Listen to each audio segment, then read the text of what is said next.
발표할 내용이 정착민 식민주의라는 아마 용어 자체는 생소하지 않은데 이거를 이렇게 결합시켜서 굳이 정착민 식민주의라고 하는 게 무엇일까 생소하신 분들이 많을 것 같아요. 해외 학계에서 지난 한 세대 동안 활발히 논의되기 시작한 식민주의, 제국주의 관련돼서 다분히 좀 새로운 하나의 연구 경향이고 한국 학계는 아직 많이 이야기되지는 않고 있는 것 같아요. 그래서 제가 이제 발표를 하기로 한 거는 이거를 소개하려는 목적이 하나가 있고, 근데 아무리 소개를 한다고 하더라도 제가 이게 좀 엄청 활발하게 이제 그 학계에서 논의가 되고 있고, Settler Colonial Studies라고 이제 정착민 식민주의 연구라는 학술지도 따로 지금 활발히 한 10여 년째 운영되고 있고, 여러 학술지들에서 이 정착민 식민주의 관련된 뭐 특집호가 실리기도 하고, 연구서도 굉장히 많이 나오고 이제 그러고 있는 상황입니다. 그래서 이거를 뭐 다 섭렵하는 게 불가능할 정도예요. 제 나름의 시각에서 이 정착민 식민주의라는 개념을 도입을 함으로써 어떤 새로운 식민주의에 대해서, 그리고 또 근대성에 대해서, 그리고 미국, 호주, 뭐 남아프리카 이런 몇몇 국가, 지역의 역사들에 대해서 새롭게 생각할 수 있는 부분이 무엇일까? 제 나름대로 지금 파악한 것, 이걸 좀 말씀을 드리려고 합니다.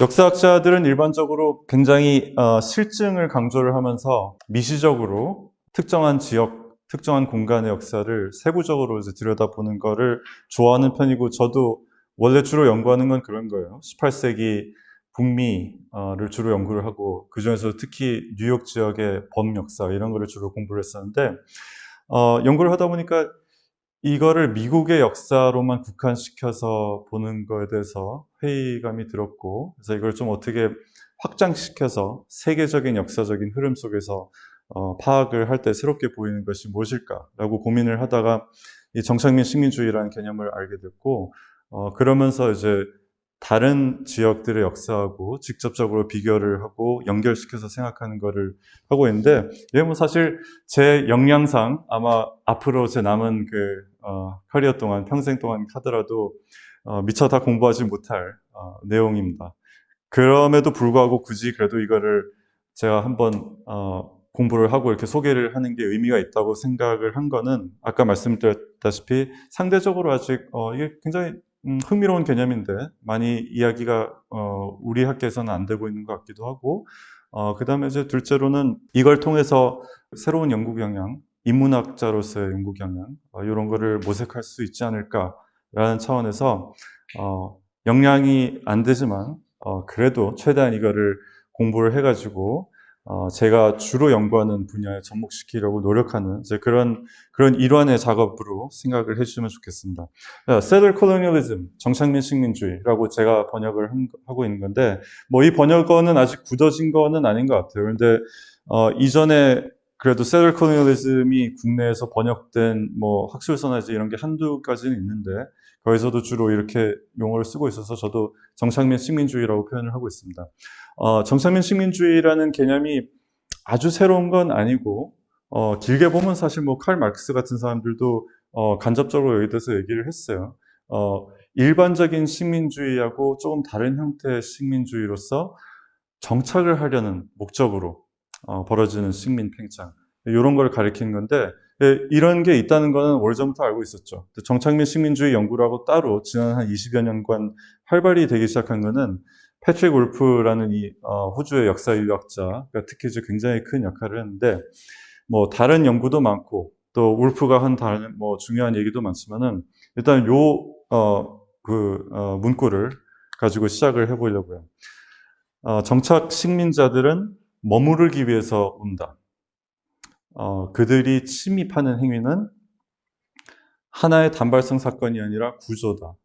그래서 단발성 사건이 아니라 구조다. 이게 오늘날의 정착민 식민주의 연구자들한테 하나의 모토처럼 받아들여지는 아주 중요한 접근인데요. 이게 의미하는 바가 무엇인지 이제 오늘 강연을 통해서 조금 더 이제 선명해지기를 제가 기대를 하는데, 일단 간단히 말씀을 드리자면은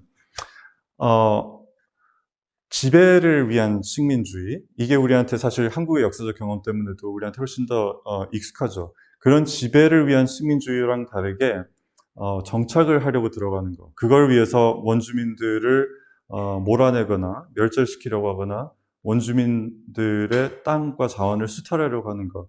이런 식민주의가 이제 차이가 있다는 걸 알면서도 식민주의 연구에서 그다지 중점적으로 다루지 않아 온 큰 이유는 뭐 여러 가지가 있겠지만은 이게 정복이라는 하나의 과거의 사건을 통해서 일단락이 된 거다라는 식의 관념 때문이라고 볼 수 있겠습니다.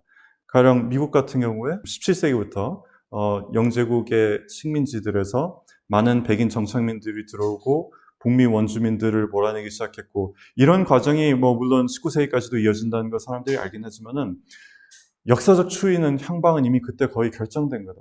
그래서 정복이라는 거에 대해서 원주민을 정복하는 어떤 한 세대 많아야 그런 과거의 어떤 사건을 통해서 이미 그 지역은 유럽계 사람들이 들어오게 될 땅으로 북미가 또는 호주가 이미 결정됐다라는 식의 그런 전제를 깔고 그 이후에 들어와서 유럽계 정착민들이 국가를 만들고 민주주의를 펼치고 이제 이런 것들은 원주민을 몰아낸 그 식민 행위하고는 별개의 것으로 인식을 하는 경우가 많다는 거죠.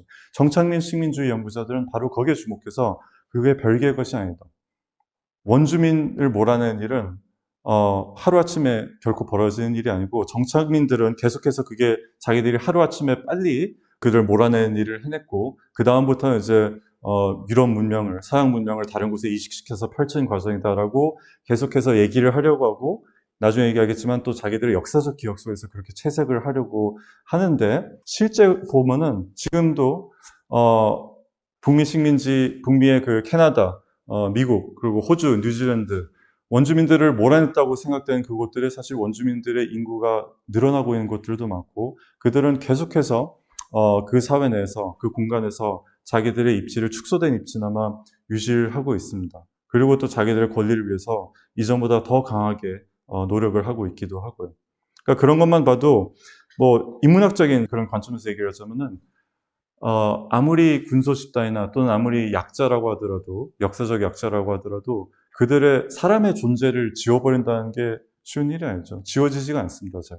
그러니까 그런 정신에 입각해서 원주민들을 몰아낸다는 일이 결코 손쉬운 일이 아니고 그들의 땅을 빼앗고 거기에 새로운 사회를 건설하는 일은 이 정착민 사회, 정착민 국가들의 문화와 뭐 사상과 사람들의 태도 그리고 사회 구조, 정치 구조, 법제 이런 모든 것에 스며들게 마련이다. 계속되는 이제 그런 과정이다라는 차원에서 정착민 식민주의는 구조다라고 이제 표현을 한 겁니다.